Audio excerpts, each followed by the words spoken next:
구독과 좋아요 정말 감사합니다. 자랑스러운 우리의 무기들이 전 세계를 향한 이륙을 시작할지 모른다는 이야기가 들려오고 있습니다. 방산업계에 따르면 KF-21의 비행 성공으로 기존에는 수요가 없었던 유럽과 아프리카, 중동에서도 경공격기 FA-50에 대한 문의가 급증하고 있다고 합니다. 한국항공우주산업은 그동안 동남아시아에서 쌓았던 성과를 기반으로 중유럽 시장과 미국 시장으로 진출한다면 1000대가 넘는 FA-50 수출도 가능할 것으로 바라보고 있습니다. 한국항공우주산업이 강점으로 밀어붙일 수 있는 요인으로 FA-50의 호환성과 운용 과정에서 비용 절감 능력이 뛰어나다는 점이 꼽히는데요. FA-50은 로키드 마틴의 효도 전투기, F-16과 F-35의 파생 항공기로 호환성이 뛰어나다는 특징이 있습니다. 그래서 FA-50으로 훈련받은 조종사는 F-35까지 탑승할 수 있으며 이로 인해 훈련 비용 또한 크게 절감할 수 있게 됩니다. FA-50은 T-50 골든이글 훈련기를 전투기로 개조하여 양산된 기체이며 T-50은 로키드 마틴의 기술을 바탕으로 만든 기체입니다. 이는 같은 개발사에서 만든 F-16, F-35와 체계가 비슷할 뿐만 아니라 항미 훈련을 통해 연계 전술 경험까지 갖추고 있다는 장점도 있습니다. 방산업계 관계자는 F-16, F-35 등 미군 전투기를 도입한 국가들은 훈련기와 경공격기로 T-50 시리즈를 찾는다며 주 전력기를 투입하기 힘든 작전 지역에 FA-50을 투입하거나 주 전력기 파일럿을 양성하기 위한 훈련기로 인기가 높다고 설명했습니다.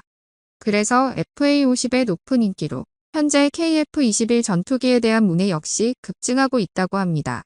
5세대 전투기를 도입할 역량이 없는 국가는 물론 미국제 기체를 주로 사용하는 국가도 KF-21 도입을 적극 검토하고 있는데요. 앞서 FA-50뿐만 아니라 미국제 F-35와 F-15도 주문한 폴란드 역시 KF-21 전투기에도 관심을 보이고 있습니다.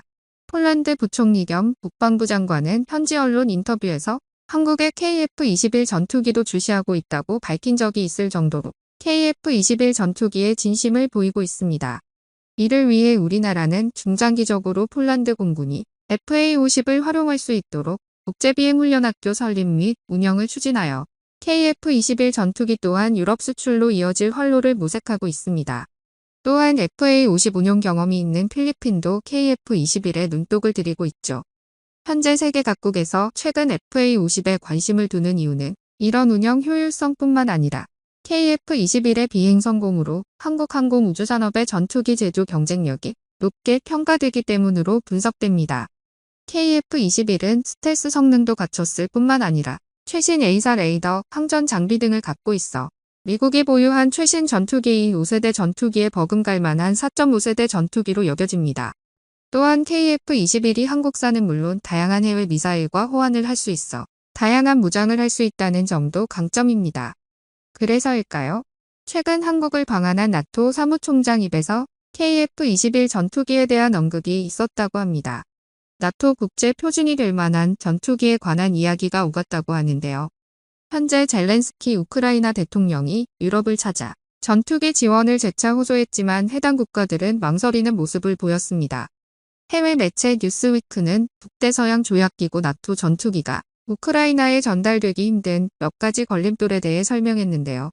나토 회원국의 대표적 전투기로는 미국의 F-16과 F-35, 영국의 타이푼과 그리펜, 프랑스의 라펠 등이 꼽힙니다. 그런데 이들 기종은 서로의 호환성이 제로에 가까워 각각의 최적화된 맞춤형 훈련이 필요하다는 점입니다. 따라서 어떤 전투기를 투입할지 결정이 되어야 우크라이나군을 교육할 수 있는데 현실적으로 쉽지가 않습니다. 전문가들은 전투기 지원이 현실화됐을 때 과연 어떤 전투기가 효과적일지 고민부터 해야 한다고 지적했습니다. 영국은 나토 표준 전투기 조종 훈련을 약속하면서도 구체적으로 어떤 전투기인지는 언급하지 않았지만 전문가들은 가장 현실적으로 선택할 수 있는 전투기는 영국 주력 전투기 타이푼이라고 이야기하고 있습니다. 그러나 이 모델은 적어도 비행에 적합하지 않을 뿐만 아니라 장거리 미사일에 격추되지 않은 빠른 전투기가 필요한데 타이푼은 이를 충족하지 못한다는 것입니다.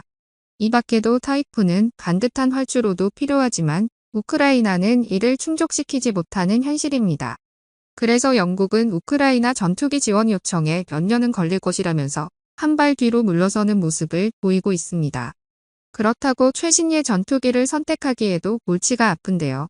최신의 F-35 스텔스 전투기는 나토 회원국들 또한 충분히 갖고 있지 않아 대상에서 제외해야 하는 상황이며, 설령 우크라이나에 투입된다 하더라도 첨단 장비가 탑재된 전투기는 조종 훈련이 수개월 소요돼 실제로 전장에서 운용하기에는 현실성이 떨어집니다. 이에 나토 회원국들은 표준이라고 불리는 전투기에 한계점이 있다는 지적을 하고 있습니다. 이러한 모습에 답답했는지 미국이 직접 행동에 나선 것으로 알려졌는데요. 우크라이나군 조종사들이 F-16 전투기 운용 관련 평가를 받기 위해 미국에 머물고 있다고 MBC와 CNN, 영국의 스카이뉴스 등이 따라 보도했습니다. 최근까지 미국은 F-16이 우크라이나에 당장 필요한 장비는 아니라며 신중한 입장을 지켜왔습니다. 하지만 근래 우크라이나 전황이 급박하게 돌아가면서 미 당국의 입장에 변화가 감지된 것으로 확인됩니다. 그렇지만 실제로 우크라이나에 F-16이 인도될지는 미국의 확실한 입장이 나와봐야 알 수 있을 것 같습니다. 나토 표준 전투기는 과거부터 모든 나토 회원국이 도입하기에는 엄청난 가격과 유지비 문제가 늘 제기되어 왔습니다. 또한 일각에서는 대표격으로 하기에는 서로 다른 기종의 호환성 역시 문제가 많다고 지적하고 있습니다. 앞서 설명했듯 미국의 F-16과 F-35는 FA-50과 호환성이 높다고 설명해드렸는데요. 그래서 만약 FA-50이 나토 표준 전투기에 속해 있었더라면 상황은 많이 달라졌을 거라는 이야기가 나오고 있습니다.